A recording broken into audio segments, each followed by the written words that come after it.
Hey, it's the local spotlight show here at WJBM Studios in Jerseyville, Illinois, the voice of the Tri-Counties. I am Chris Lorton. I am your host again today. And with me again today, the second episode, I have with me Doug Smith. Doug Smith from Smith Pest Control is well known. Been in the business for 40 years, taking care of all those pests. Those many pests. Yeah. Hey, what's your nickname again? Dead Bug Doug. Dead Bug Doug. Did it take a while to come up with that? No. Did it take years or Yeah. about 10 minutes? Oh, yeah, no. It just popped in there. Yeah. Yes. Okay. Yeah, or seen a mouse and have no kitty, just call Smitty. Oh, shoot. Yeah, no, it's been a fun experience, all of it. Yeah, Yes. really enjoy life and everything it has to offer. Yes, I know you do. And that's great. It is. Yeah. Yeah. And you love Jersey County. Yeah, absolutely. And Calhoun and Greene County. Love them all. Absolutely. Yep. Yeah. Yeah. And Erica is, and you have two daughters, right? Eric and Mandy. Yeah. Eric and Mandy. Yeah, and great. Brent, I consider him my own. I've raised him since he was 2. Okay. You know? Yeah. Great kids. Oh, yeah. And you've done a good Proud job. of them, man. Done Proud a good of job. them. You bet you. Raising Well, those I ain't guys. saying that. It was in them in order for it to come out. But, yeah, I don't want to take any credit. I've done my best, and what works for one wouldn't work for another one. They just exceptional kids that found a way in life to enjoy it and be good kids. Well, you know? I think they watch their parents, And Yeah, I'm sure. I mean, my grandson, Mandy, just texted me the other day and said he's in college, and she said all year long, every essay he's wrote has been about me, which just tickled the living shoot out of me. Sweet? Yeah, it is, man. And he was like a hip pocket when he was little, just always around, and you don't really realize you're teaching them anything. They just kind of pick up on it. And yeah. So I guess I ain't read any of these, but I guess the little guy's got a million stories, and he writes every essay in college about me, which just absolutely floored me, Well, that's great. Anyway, we were talking coyote hunting and all the ins and outs last episode. If you're just tuning in and you go, I missed the last episode, well, you can go on Listen on Demand on our webpage and find it, look it up. We have a directory there, so you can look up other episodes as well. And our outdoor show is on there as well. And we have a YouTube channel, so will be on the YouTube channel, and you can watch it and share it with others. And I hope you do. Now, Doug, one of the reasons that we wanted to have you on and that you wanted to come on was to talk about the controversy of coyote hunting. Absolutely. That there's a controversy because now basically the coyote, he's after deer and other animals. Sure. Yeah, he's just making a living. Yeah. But as a coyote hunter, just give the basics of coyote hunting. What's the procedure? I mean, naturally you got to have permission from the majority or whoever you can get permission from. The farmers, a lot of people are just absolutely phenomenal with us. They want us to be there. They understand it's a sport and the coyote needs to be controlled. I mean, 95% of the people we hunt around, a lot of that 90% support us, allow us to do what we want. Because it takes a big area to hunt. Big area. Big area. I mean, how big an area? Just for instance, one time it was rutting season for the coyotes, and in February, west of Rutting town season here for the deer? Coyotes, the breeding season for them. Oh, okay. Yeah. So just west of town here on 16, we jumped a coyote between Otterville and 16, and he crossed the highway and went north. And I don't remember how long it took, but I caught him off of the coyote up on Woody Road by Carrollton, and that was obviously a male. They run bigger when it's mating season and things like that. But yeah, even on an average day, they cover a lot of turf and stomp on a lot of people's ground. And like I said, most of them are supportive of us. Some will allow the dogs, don't want us on there. That's perfectly fine. A lot of the farmers don't care as long as it's not muddy or it's frozen where we can drive in to get our dogs or put a guy in the ditch to be able to shoot a coyote, when he comes up the ditch and the dogs are running him. And then there's just a chosen few that some of them are even my friends. They just think that dogs run deer off, and everything has a range, deer have a range, coyotes have a range they live in, a box turtle has a range he lives in, Human beings. Yeah, exactly. we got an area we live. And with the deer hunting, it's been a great thing. It's provided a lot of pleasure for people with deer hunting and stuff, but I have mixed feelings about it because it's run a lot of the dog hunting because people have the theory that a dog's going to run a deer off out of his home range. And again, this is strictly my opinion, but it does not happen. I've deer hunted my whole life. I've run dogs. I could tell you story after story how I've seen these hounds run a coyote past a group of deer that never moves, never goes anywhere, maybe not even stand up.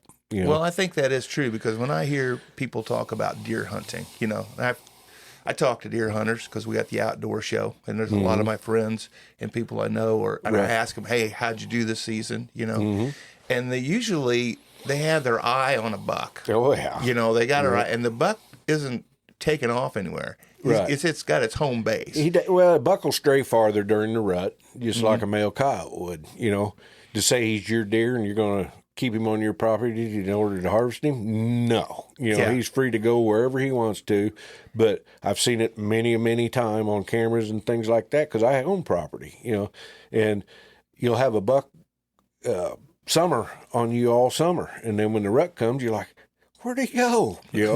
Like, dang, I was wanting to get him, Yeah. Well, then the rut gets over and things start settling down, the breeding season slows down. Well, here he shows back up. You're like, damn, it's over and here he's back, and I didn't get to see him through hunting season. So yeah, they'll go anywhere.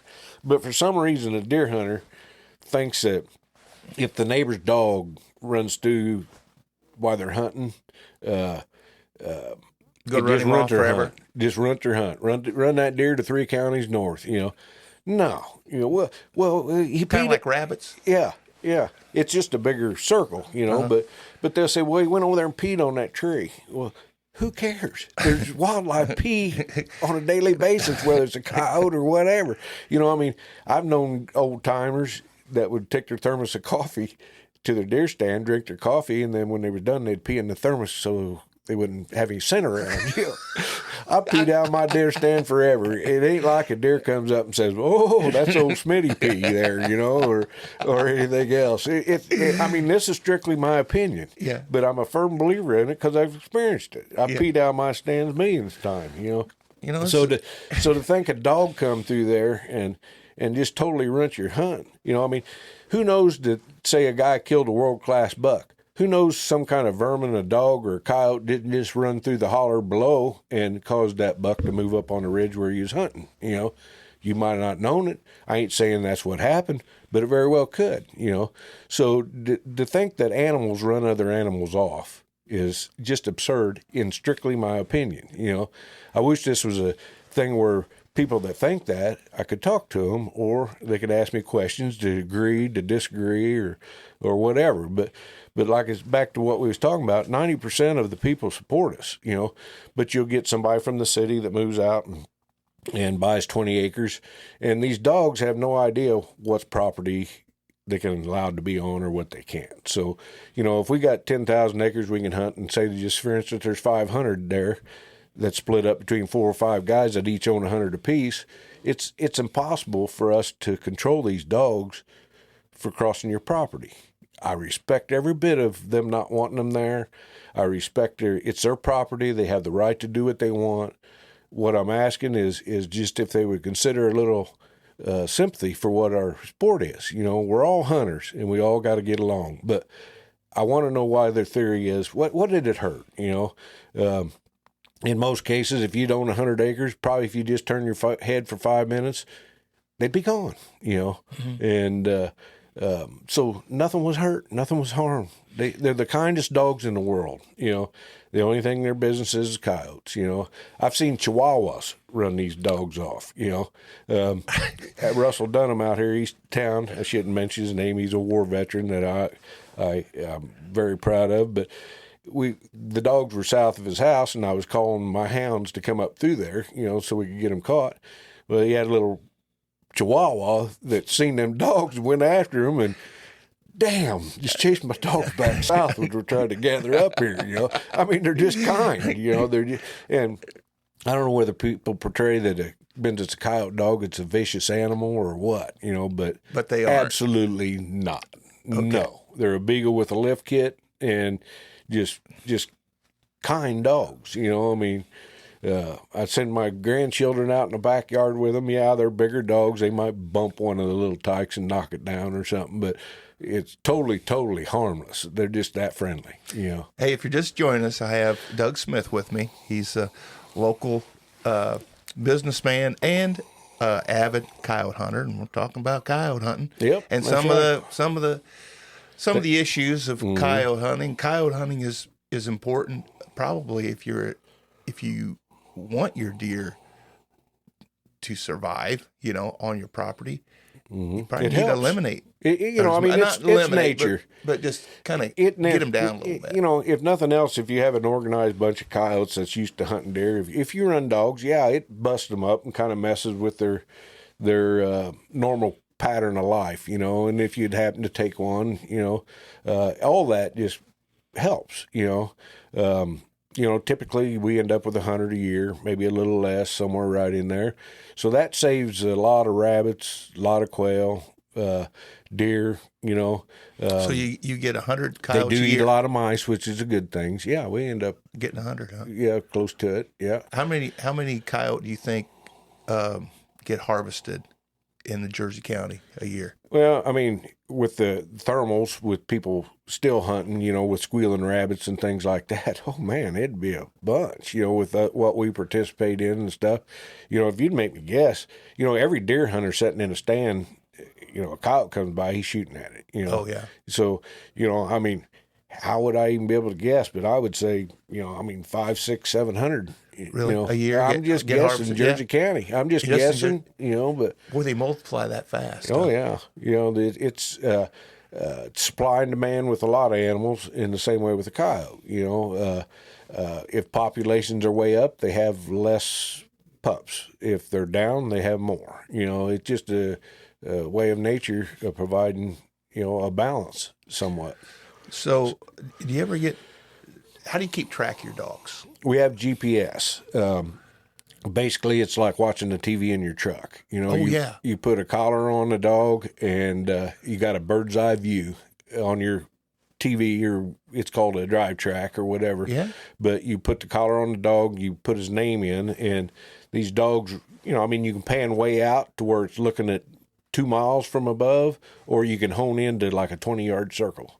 So it shows these dogs running on this screen. I can tell you 3 miles away, Sidewinder standing on the levee of a pond right there by that whistle, 3 miles away. Or if somebody will run up the intersection of Costello and Hickory Log Road, Butch is standing in the road up there, So and these your dogs. Yeah. So no matter what, I know where they're at every step they make, and we just watch over them. We protect them. Above all, the dogs come first. I've had dogs get hung in fences.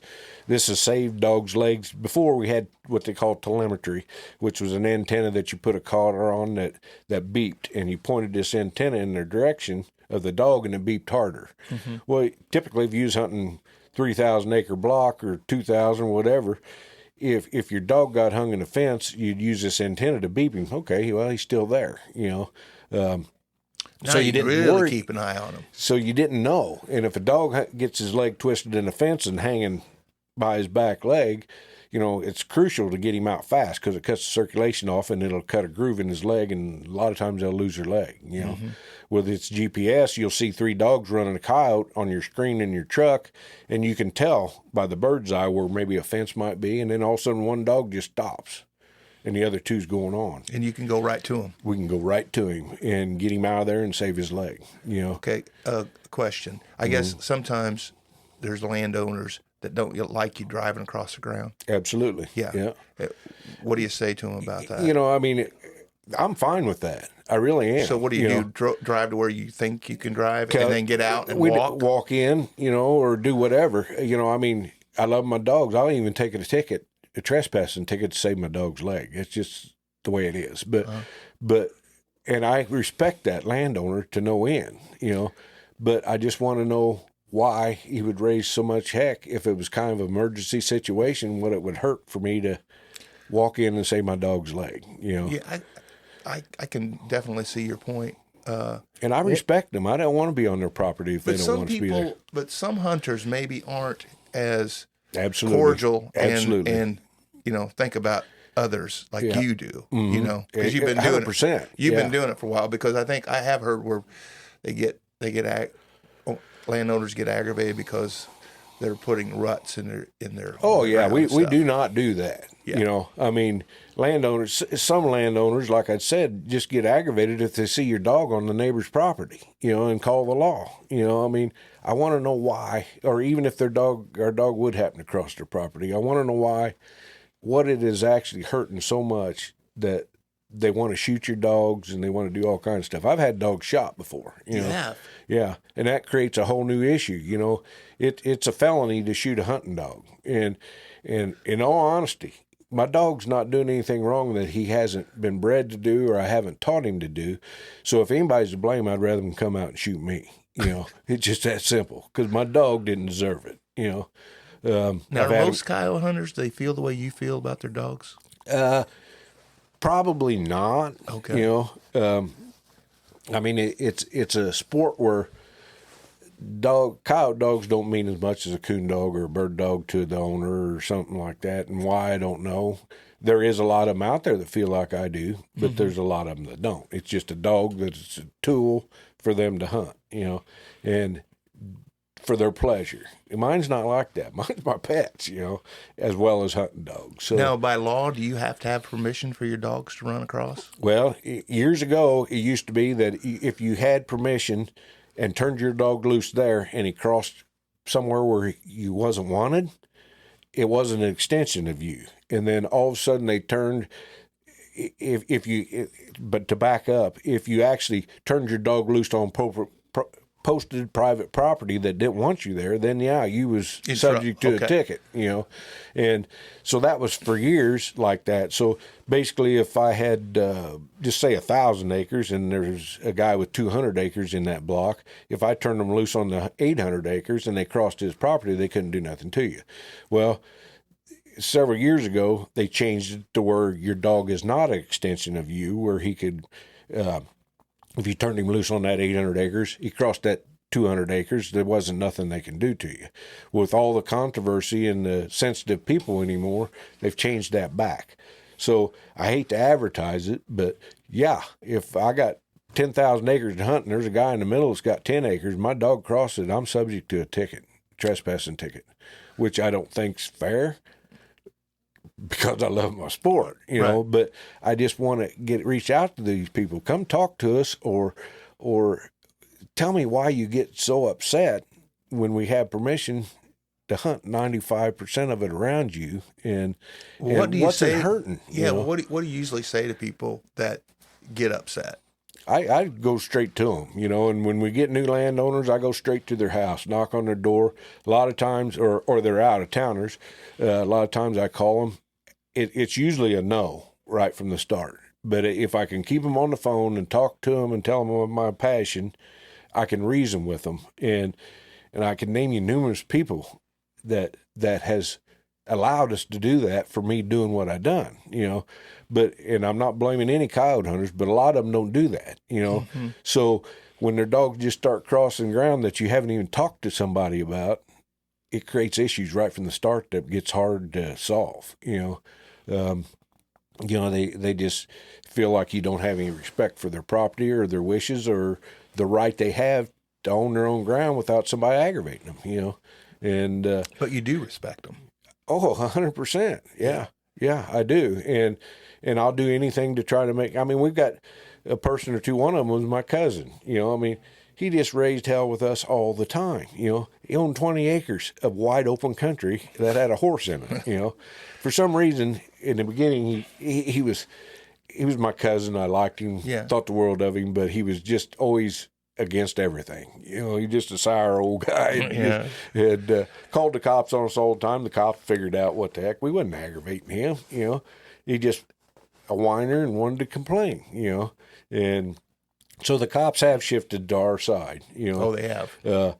Mike Gettin, our CPO, think the world of him. Me and him's had our differences. He's entitled to his thoughts, and I'm entitled to mine. But I have the utmost respect for Mike. He's wrote us a few tickets that we deserved. One story, we was out eat west of town again. The dogs were north. They jumped a coyote, and it was coming south towards 16 at a high-speed pace. So I just, in order for the best thing I felt like to do, I ducked in on some farmer's property that allows us to hunt. They really don't want us to drive on him.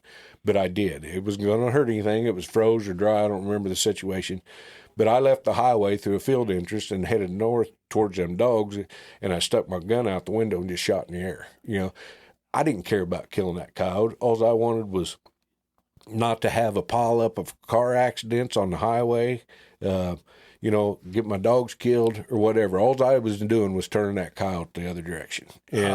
And somebody had seen it off the highway and called the law. Well, Mike come out and said, I heard somebody shooting out of the truck. And I said, yes, sir, that was me. And so he asked, and I told him the situation. I said, you can write me a ticket for shooting out of a motorized vehicle. Not that they would, but this particular farmer, he really didn't care, but he don't want us driving on. But if he forced that, he could get me for trespassing. All I was trying to do was keep an accident from happening on the highway and my dogs getting killed, And Mike just shook my hand and said, that sounds reasonable. And I just told him, I said, if it happened again, the same scenario, I would do it again. I don't care if you wrote me 10 tickets this time. That's just, I was going to do what was right, And it wasn't about killing a coyote. It wasn't about anything. It was about the safety for the highway people and my dogs, And like I said, me and Mike's had our differences. Are they bad? No, we can always agree to disagree. But the law gets tired about coyote hunting. The people calling in and complaining about it, whether you're right or wrong, it's an aggravation to them. And I get that, I get 100% of it, but it's just an aggravation for law enforcement to have to deal with something. Years ago, they used to come out and, with a chip on their shoulder like we was always wrong. I hated that. Some of our game wardens done that. Well, they found out that it's not always our fault. And if it is, I've told Mike from the very beginning that if I do something wrong, I'll never, ever lie to you. You just have to write me a ticket. But if you hand it to me with a smile, I'll take it with a smile. If you come out with an attitude, there's going to be friction because I'm not taking that, So me and Mike has agreed that if I'm honest with him, just for instance, there's one particular person out west of town, back when one of the law enforcement that's retired, he had 2 complaints on us, and neither one of them we were at fault.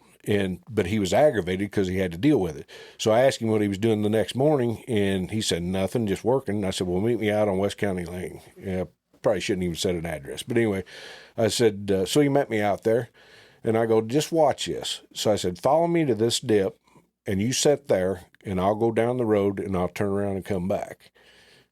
He just kind of looked at me stupid, like, what do you mean? I said, just hear me out. So I left there and went up and turned around in a buddy's driveway, went past these people's house, turned around and come back, and they were on me like ducks on a June bug, chasing me down the road. I just went to the dip, stopped, and I said, there you go. He goes, you're kidding me. I said, what'd you do? I said, I went and turned around my buddy's driveway. They just seen us out there. You're kidding. I said, no. So he got to encounter what kind of people these were. I mean, they were screaming and hollering at him just like they was us. We'd done zero wrong. We didn't even have a dog out. They were looking to hang us for no reason. And A lot of times that happens, and that's what I want to get across. You're entitled to your property 1,000%. Things that get out of control that we cannot control, that in my opinion does not hurt anything, I just Give us a break. give us a break and understand where I'm coming from, because we know you don't like us there. We don't want to be there. It But you just can't- happens. But the you know. dogs sometimes go there. They're on a mission. They don't know the difference. They're just dogs. So, like I say, before you decide to shoot a dog, come out and shoot me, because I'm serious about that, because they did nothing wrong. If they come in there and terrorized your property and caught your house cats or tackled your dog in your yard or come up and growled at you or something, 1,000%. But I'm just talking about them clipping the corner of a 20-acre patch to raise a stink like that. I just want you to have some sympathy for us, Even though you ain't into hunting, even though you don't like dog hunting or any of the sport, just please, just understand, come talk to me, and I'll tell you just what I'm telling you here. Well, Doug, we ran out of time. But You're hamstringing me again. Thanks for coming in. Yeah. And I hope the message works and people understand you. I do too. And, right. and please, I'm not hard to find. If you want to talk, call me. That's right. It's just the way it is. Yep. All right. Well, thank you, Doug. Thank you very much.